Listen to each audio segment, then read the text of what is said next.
김원영 의원입니다. 시정 질문을 시작하겠습니다. 먼저 다가구 주택에 대해서 질의하도록 하겠습니다.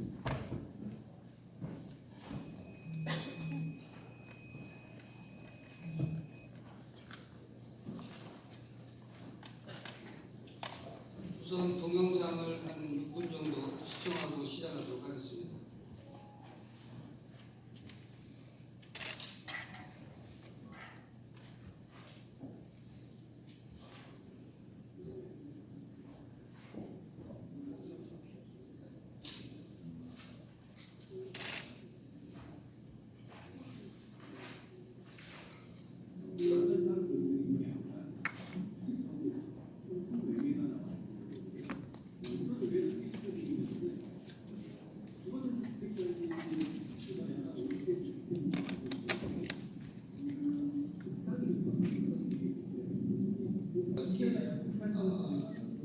다가구 주택에 설명하고 있는 겁니다.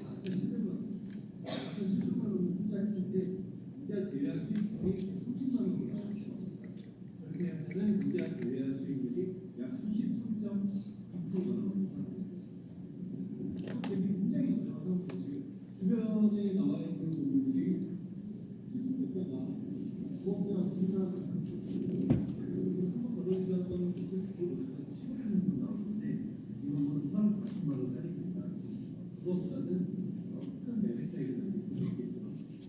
일단은 건물 내부를 한번 보여드릴게요.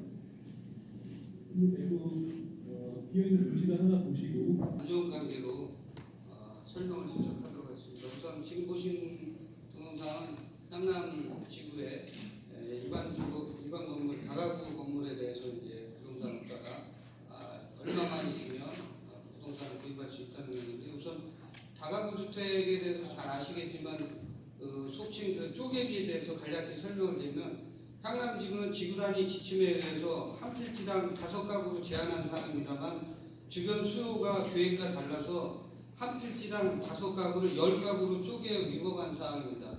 그래서 다른 자료 한번 띄워주십시오.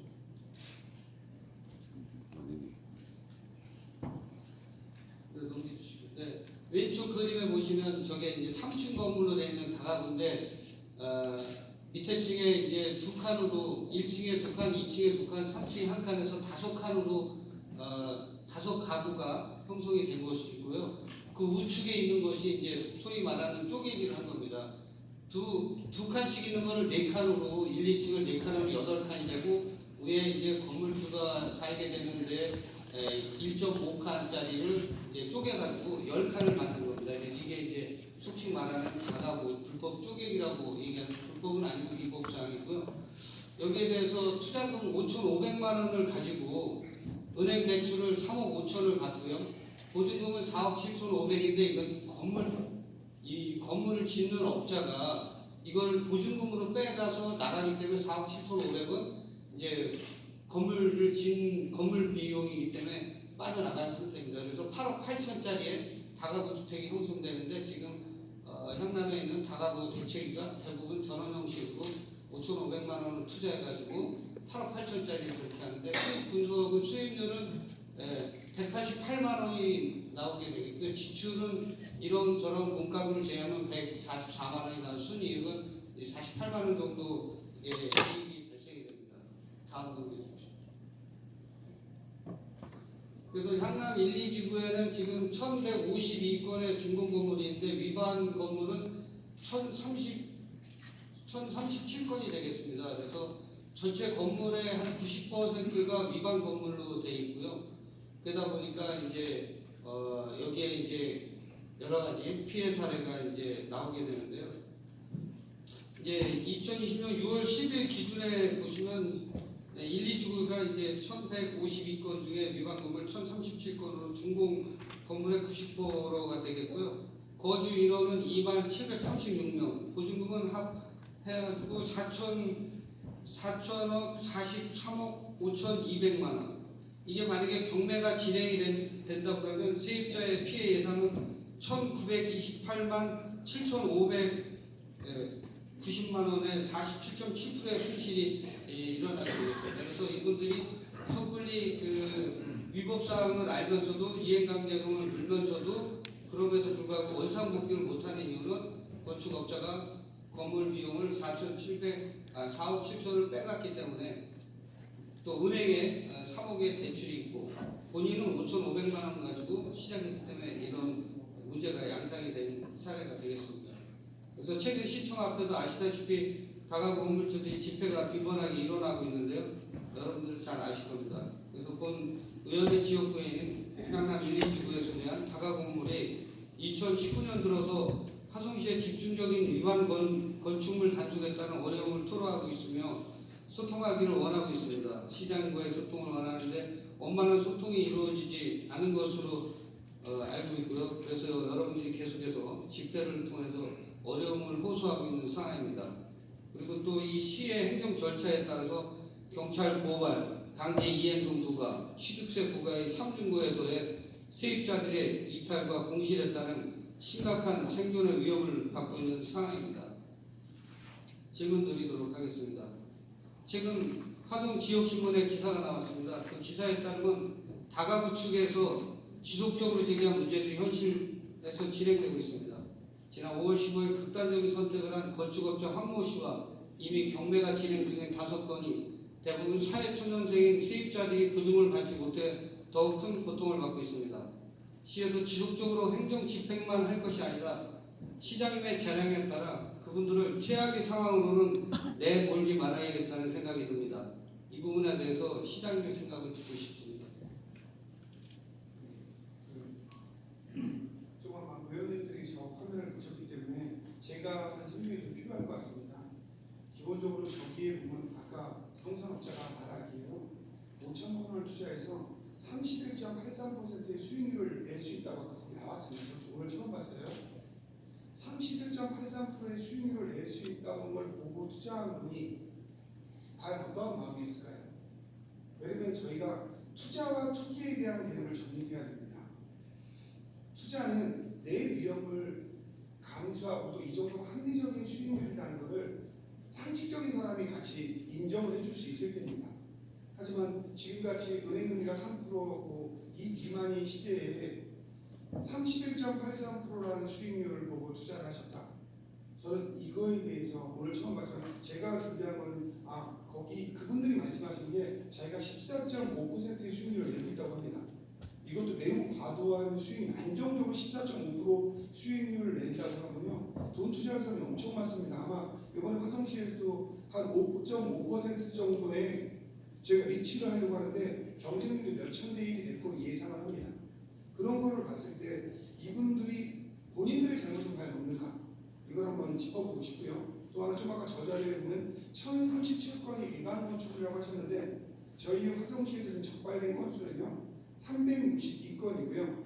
이 중에 94건은 이분들이 원상 복귀를 하셨습니다. 그래서 현재 시에서 파악하고 있는 건 268건의 위반 건축물이 있고요. 그분 지금 송소영 의원님 말씀대로 1037건의 위반 건축물이 있다면 시는 보다 계속 그걸 강화해서 더 찾아낼 필요가 있겠죠. 여러분 공정한 문제에 대해서는 벗어날 수 없다고 생각합니다.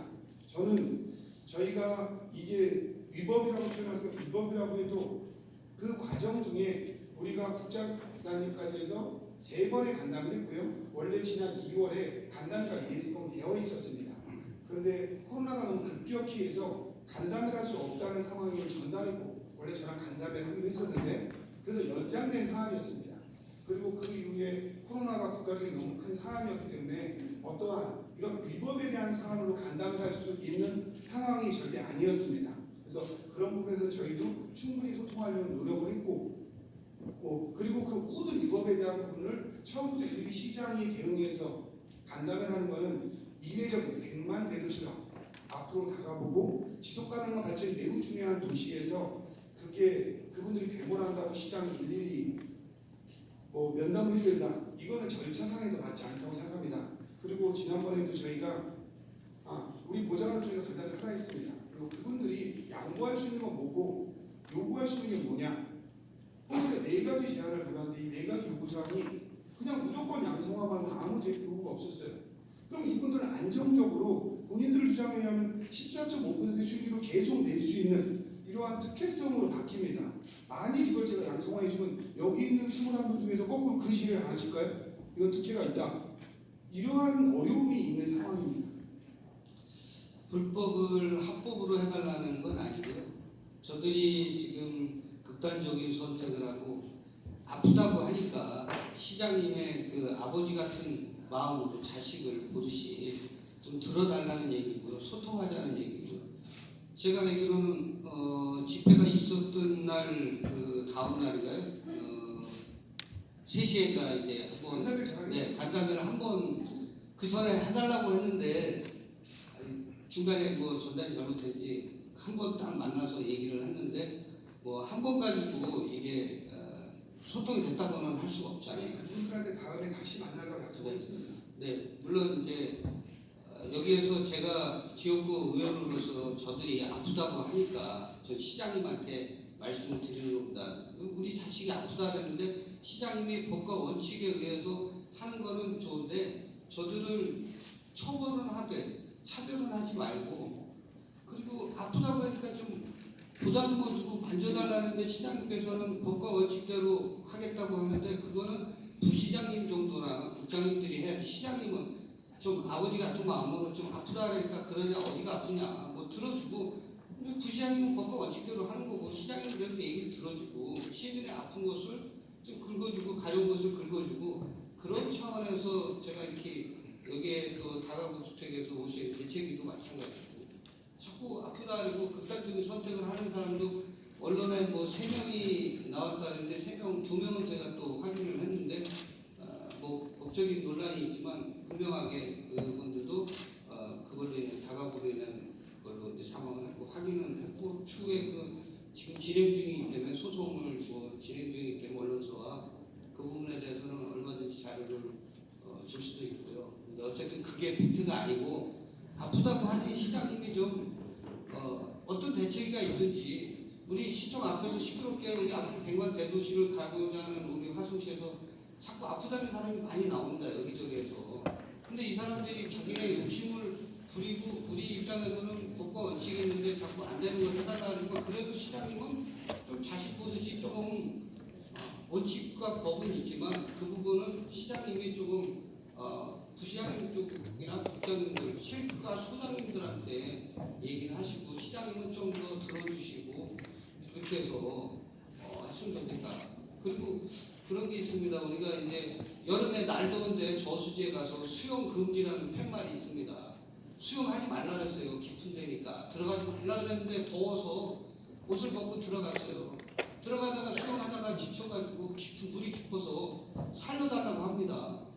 살려주고 봐야 될까요? 아니면 그냥 너 법과 원칙을 어겼으니 너 죽어라. 어떤 게 맞는 걸까요? 존경하는 송선영 의원님 말씀하셨으니까 제가 좀 더 그분들을 좀 자주 만나고 소통하도록 하겠습니다. 네. 한 가지 더 준비한 질문이 있어서 네. 이런 다가구가 이게 화성시만의 문제가 아니고 전국적으로 일어나는 문제입니다. 그래서 현재도 일어나고 있고 이런 사회적 문제에 대해서 여러 가지 일들이 일어나게끔 하는데 예방 정책이 필요합니다.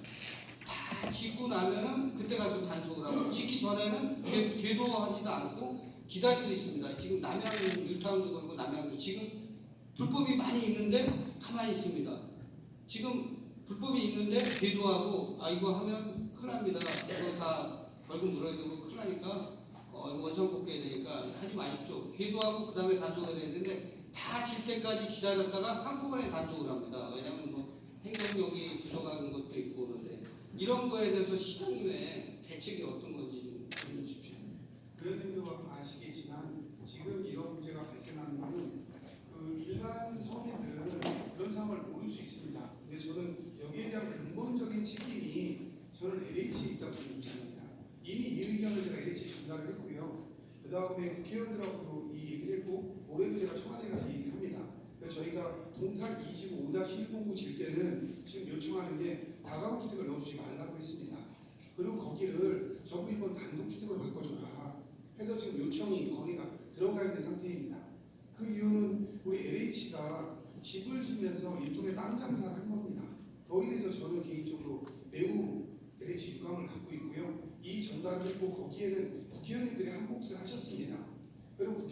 제가 역대 시정 국정 질의 자료들을 지금 보고 있거든요. 거기 보면 LH는 국민을 위해서 우리 국민이 좀 더 행복하게 살 수 있는 권리에 대한 걸 해야 되는데 LH가 사업에서 돈 벌었냐 안 벌었냐 이거만 맨날 질의하니까 LH는 내가 돈 벌어야 되는 거로 막 어느 날 착각을 합니다. 맨날 의원님들이 질의하시니까 그 돈 버는 단체도 변질되어 있는 겁니다. 그러니까 동탄이나 신도시를 개발하면서 어떻게 하면 돈을 벌 수 있을까 하니까 혜택을 집어넣고 혜택을 집어넣어서 땅값을 비싸게 파는 겁니다. 그러니까 그거는 국가에도 좀 매우 중요하고 LH가 국가가 이러한 신도시 개발 정책을 바꿔야 된다라는 건의를 제가 지금 하고 있거든요. 그렇지 기초단체 차원에서는 말씀대로 아까 다소 어려움이 있습니다. 그래서 그거를 좀 매우 마음 아프게 보고 있습니다. 그게 시에서 할 수 있는 대책의 차원 홍보보다 국가에서 이러한 신도시 같은 걸 개발할 때 필요하지 않은 혜택을 개발할 때 그 옆에 공동 주차장 부지를 만들어줘야 된다. 이런 문제도 제가 같이 건의하고 있거든요. 이 문제도 저희가 다른 문제랑 결부해서 해결하려는 방안을 제가 일부 검토는 하고 있습니다. 지금요. 그래서 그 국가의 건의도 지금 올해도 청와대가 건의하도록 하겠습니다. 네, 건의에 감사드리고요. 이왕이면 그들 살고 있는 분들이 불편함을 전달하고 법을 어떤 부분을 개정해야 될지에 대해서 그분들이 잘 아실 겁니다. 예를 들면 향남 같은 경우하고 동탄과 약간 다르죠. 동탄 같은 경우하고 향남 같은 경우는 이제 젊은 청년들이 직장을 인근 지역에 다니다 보니까 5가구가 아니라 사실은 10가구를 하면 이거 문제가 없는데 이런 어떤 그 약간의 그 지침이나 이런 부분들이 변경이 되거나 아예 이게 다가구가 문제가 있으니 없애는 거 하고 그거보다는 이런 문제를 조금만 더 보완하면 충분히 할 수 있고 그 다음에 그들 주변에 또 다가구만 다 있고 아무것도 없습니다. 편의점도 없고 멀리 떨어져 있어요. 몇 킬로. 그런 문제들도 있습니다. 그래서 그런 거에 대한 다가구 사시는 분들하고 어떤 대책이 이런 분들의 불만도 있었지만 또 문제점도 들어서 법에 국회의원 통해서 법을 개정할 수 있도록 좀 도와주시고 네. 그리고 끝으로 한 말씀 드리겠습니다. 법에도 눈물이 있다고 합니다. 저도 잘못했으니까 벌을 받아야 한다고 하지 마시고 일단 사람을 살려놓고 잘잘못을 따져야 되지 않겠나 싶습니다. 사람의 생명보다 더할 가치는 없다고 생각합니다. 우리가 자유민주주의를 사수하려는 이유는 최고의 가치인 사람의 생명을 소중히 여기며 행복을 최대한 보장해 줄 수 있는 체제이기 때문입니다. 우리 시장님께서 이러한 점을 청정하시어 시장님이 하실 수 있는 한도 내에서 최선을 다해 주시길 시민의 한 사람으로서 꼭 부탁드리겠습니다. 다음 시정 질의하겠습니다. 다음은 인사와 관련한 내용인데요. 지방공무원법 제25조 5항에 의하면 근무 기간을 정하여 임용하는 임기제 공무원을 채용할 수 있도록 되어 있습니다. 하지만 민선 7기의 임기제 가급, 낙급 채용 규모가 크다고 생각하는데 해당 직급 채용이 타당한지 그리고 향후 계획은 어떠하신지 시장님의 의견을 듣고 싶습니다. 제가 이 질문을 받고 이 중요한 질문이라고 생각했습니다. 이런 것도 사전에 좀 시의원님들하고 우리가 간담회를 해서 공유를 했으면 좋았을 텐데 이런 것도 사전에 공유하지 못했구나라는 것에 대해서 좀 아쉬움이 있습니다. 말씀대로 저희가 이번에 시정 질의 때문에 알게 됐는데 저희가 가끔 낙급 채용하는 규모를 봤습니다. 원래 제가 시장이 되고 나서 지시한 사항은 이렇습니다. 많은 의원들이 알다시피 국가의 시스템이 변화하고 있습니다. 중앙 집권에서 지방 분권형으로 변해가고 있습니다. 그리고 국도비를 주는 것도 옛날에는 그냥 배분 방식에서 공모 방식으로 방식이 전환되고 있습니다. 화성시는 제가 2018년 대비 작년에 330억의 국비를 공모해서 따왔습니다. 금년에 지금 반도 아니라 지금 한 250억가량은 국도비를 예전에 비해서 더 받아왔습니다. 화성시에 가장 좀 시급하다고 생각하는 게 법 때문에 못하고 있지만 시정연구원이라고 생각합니다. 왜냐면 화성시는 금년에 한 3조 8천억 가까이 예산이 갈 거로 예상하는데 고양시는 2조 5천억입니다. 그래도 고양시는 시정연구원이 있습니다. 수원시도 45명의 시정연구원이 있습니다. 이분들이 시정에 대한 많은 미래 비전을 만들어 갑니다. 다른 의원님들도 매번 안타까워하는 게 화성시가 왜 땜 방식으로 행정을 하냐. 5년, 10년을 앞두고 이런 준비를 해야 되지 않냐 이런 말씀을 많이 하십니다. 근데 실제로요 5년, 10년을 앞두고 준비할 사람이 없습니다. 그래서 저희는 제가 시작되자마자 시정연구원을 법으로 못 만들지만 시정연구원을 대체할 수 있는 임기제 가급납급을 대거 채용해라. 이게 기본 방식으로 대신에 이분 한 분 한 분이 의회에서 봤을 때 전문성으로는 저분이 떨어지지 않는구나. 저희는 이거를 목표로 해서 채용을 했기 때문에 지금 현재 규모가 많다고 생각하지도 않고요. 다른 데랑 비교해보면 가끔납급만 하면 많다고 볼 수 있죠. 한두 명 많습니다. 하지만 다른 데가 시정연구원이 있다는 걸 봤을 때는 저희가 인원이 다른 데도 4, 50명씩 가끔납급이 못 미치고 있습니다. 그리고 또 이 상황이 있습니다. 제가 많은 분들한테도 시정자문위원 부탁을 드리고 있습니다. 현재 화성 시정자문위원도 문재인 정부의 차관한 분 두 분이 시정자문이었고 대통령 의전비서관했던 분이 시정자문을 두가 있습니다. 이분들이 항상 하시는 말이 화성시까지는 회의를 하기 어려우니 너가 서울에 와서 논의를 좀 하자. 이런 얘기 많이 하시는 게 현실입니다. 성남이나 이런 가까운 데는 가끔 낙급에도 채용할 수 있는 사람이 꽤 많습니다. 하지만 화성시는 위치적인 특성상 저희가 가끔 낙급하면 사람을 채용하기가 그 위치에 비해서 퀄리티가 조금 낮게 들어오는 게 현실입니다.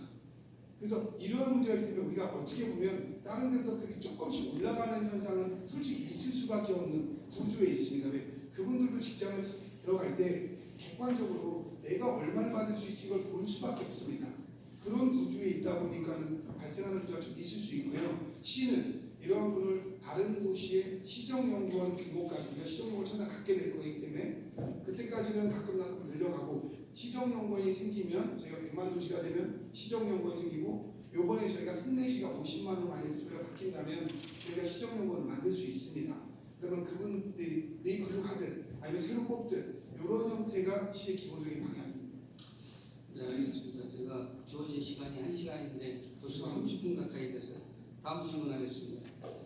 시간 선택제 공무원은 행정 전문성을 강화하고 새로운 정책 수립을 위해 필요하다고 할 수 있습니다. 그러나 시간 선택제 가급 임기제는 5급 상장인데 해당 부서장과 한 부서에서 근무할 때 부서 지휘 체계에 문제가 없는지요? 직급과 직위에 대한 문제입니다. 저희가 가급은 직급에 대한 문제지 직위에 대한 문제가 아닙니다. 그러니까 권한이 누구한테 부여해야 되는 부분이기 때문에 가급은 본인들이 행정에 대해서 서포트하고 제안을 낼 수 있는 권한이 있지 그에 대한 결정권은 부서장이 갖고 있습니다. 그런 문제는 발생하지 않고 있다고 봅니다. 근데 뭐 실질적으로 부서장이 갖고 있다 그러지만 뭐 제가 늘 가끔 얘기하지만 시장님이 육군 직제로 봤을 때 사단장이라고 했을 때 우리 국장님, 실과수 국장님들은 이제 연대장이라고 할 수 있는데 실과수 그 과장님들이나 읍면동장은 대대장으로 칠 수 있습니다. 예를 들면. 근데 대대장의 직책을 가지고 있는데 같은 계급의 사람이 같은 과에 있으면 불편하지 않을까요? 말씀에 수긍합니다. 불편할 수 있습니다. 하지만 불편은 감소되어야 된다고 생각합니다. 화성시가 100만을 앞두고 다른 도시가 선도하는 도시가 되려고 하면 평범한 방법으로는 저는 바꿔갈 수 없다고 생각합니다. 제가 이번에 너무 놀란 게 이번에 대규모 인사를 했는데요. 어느 한 분도 인사청탁이 들어오지 않았어요. 그래서 제가 이거 내가 권한이 이렇게 뺏기고 있구나. 먼저 여기저기서 승진청탁이 있었는데 인사청탁이 있었는데 제가 인사청탁을 한 집으로 하도 미니까 공무원 2,600분이 서로 인사청탁을 안 하는 거예요. 그러니까 저한테 돌아온 게 없습니다. 그것처럼 저는 어떠한 거에 변화하는 과정에 어려움이 있을 거라고 봅니다. 하지만 이 과정에서 제 임기 끝나기 전까지는 충분히 과장님들이 이러한 전문직 인기제가 있어서 내가 도움을 받았구나. 그리고 이 전문직 인기 때문에 내가 국자를 승진할 수 있는 노력하면 되겠구나라는 걸 만들어 간다면 훨씬 더 발전적이라고 생각합니다. 네, 한 가지 더 말씀드리면 북한의 그 예전에 보면 5호 담당제라고 들어보셨죠? 네. 우리 화성시에 5호 담당관들이 많다는 여론이 있습니다. 이거에 대해서 어떻게 생각하십니까? 저는 이렇게 생각합니다. 일부 뭐 그런 얘기가 있는데 저는 그분이 어떤 일을 할 수 있는 역량을 갖냐의 문제입니다. 아마 그 의원님도 저와 똑같이 재선 선거를 계시지만 2년이 돼 보니까 2년 전에 본인이 했던 행동에 대해서 반성하는 게 생깁니다. 저도 시정직 의원도 좀 부드럽게 하려고 합니다. 해보니까 뭐 저한테 별 도움도 안 돼요. 그래서 저분이 합리적인 부분은 받아들여주고 그다음 합리적인 논의에 장이 되고 이 시정지를 가능하면 83만 원에 보게 하자. 그래서 얼마나 도시 미래적으로 품격이 많은 것이나 이런 게 매우 중요하다고 생각하거든요.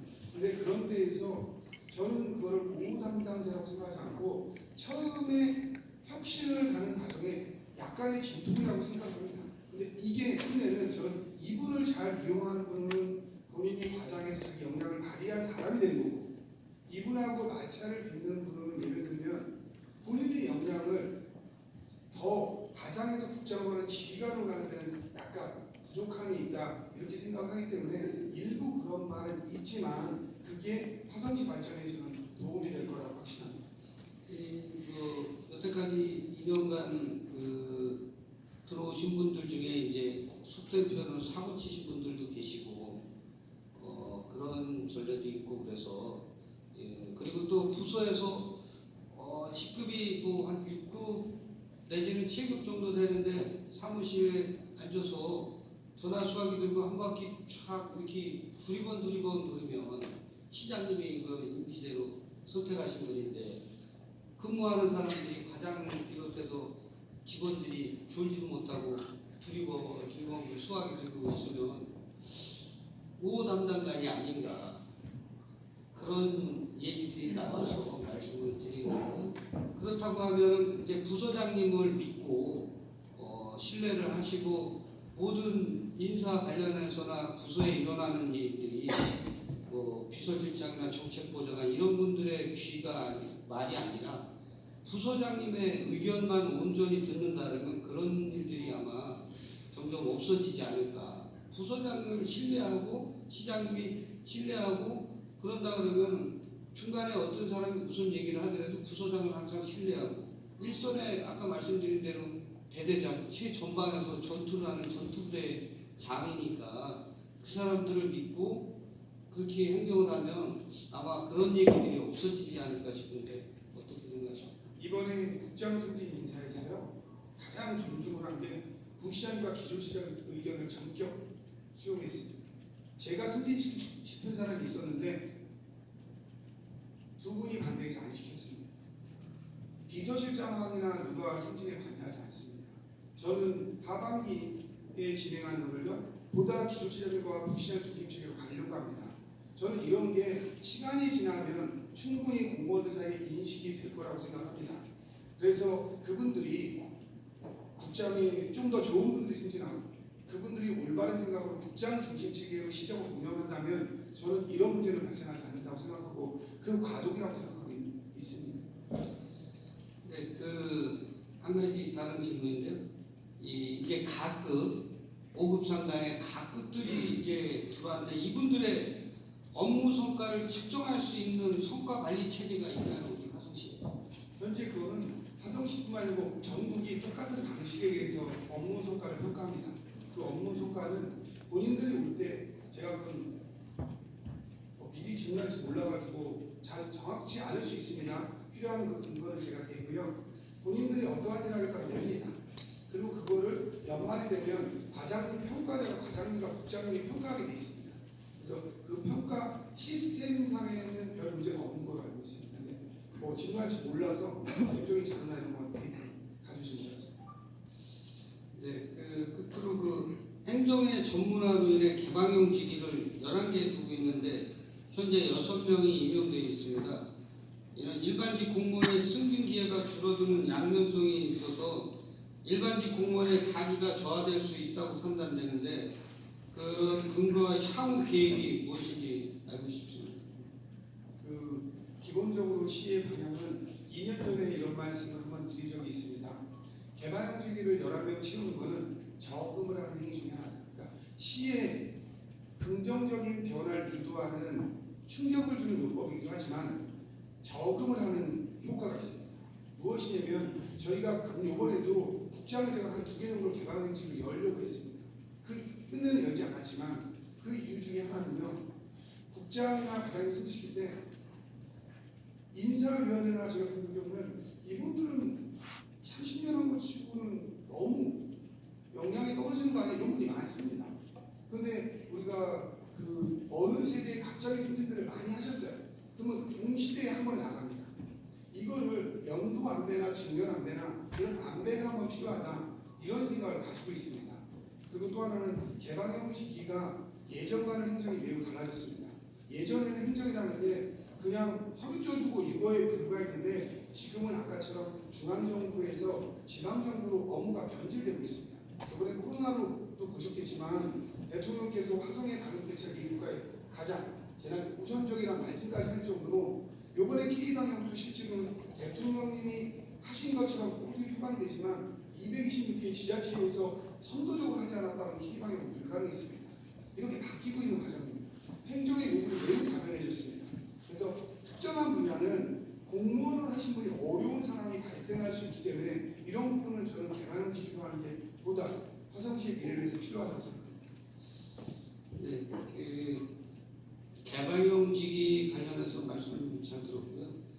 그 시간 선택 임기제도 마찬가지로 많은 분들이 이제 들어와 계신데 제가 준비를 하다 보니까 너무 잘 준비를 해서 자료를 안 가지고 나왔네요. 그 부분은 제가 말씀드리려고 하는 부분은 뭐냐면 이제 내부 전자방 세월 시스템에 직원들이 설문조사한 내용이 있습니다. 그래서 직급 관련해서나 아니면 인사 관련해서 아직도 약간 그 효령 지연 학연 또는 어떤 뭐 부서장하고의 친분이 있어야 진급을 좀 쉽게 할 수 있다는 뭐 이런 내용들도 있고 여러 가지 내용들이 있습니다. 그래서 그 부분을 한번 시장님이 한번 읽어봐 주시길 바라고요. 마지막으로 한 가지 제안을 드리려고 하는데 제가 어제 이거 설문조사를 하면서 며칠 전부터 이제 조금씩 준비하는데 날을 샜습니다. 날을 샜는데 혼자 하려니까 힘들어요.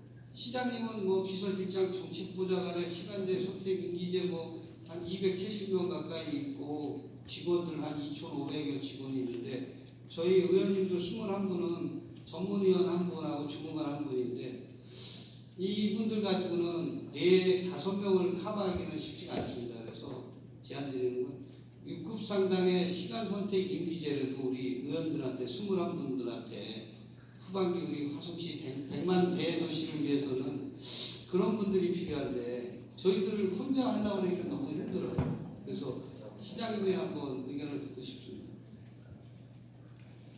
부분은 뭐 제가 고민해보지 않아서 이렇게 즉답으로 할 수 있는 사안은 좀 아닌 것 같고요. 지금 말씀하셨으니까 제가 한번 같이 생각하는 앞으로 생각할 때 그렇게 생각하실 수 있겠구나라고 받아들이고 있습니다. 네, 적극적으로 검토가 아니라 검토한다는 얘기는 좀 안 한다는 걸 들어서 꼭 할 수 있도록 좀 의회가 시장님이 늘상 말씀하시는 동반자다 파트너다 그랬는데 저희들이 약간 소외받는 게 있습니다. 많은 시장님이 동반자 파트너로 했는데 실질적으로는 좀 아닌 것 같은 데가 많아요.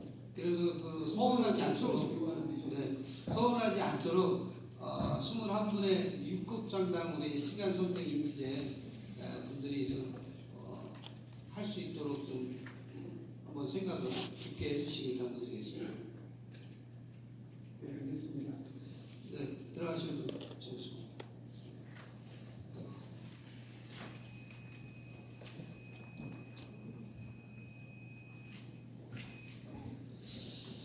네, 나름 준비를 좀 한다고 했는데 너무 많이 부족해서 우리 다가구 대책위 분들한테 또 괜히 누가 되지 않을까 두려움도 있고요.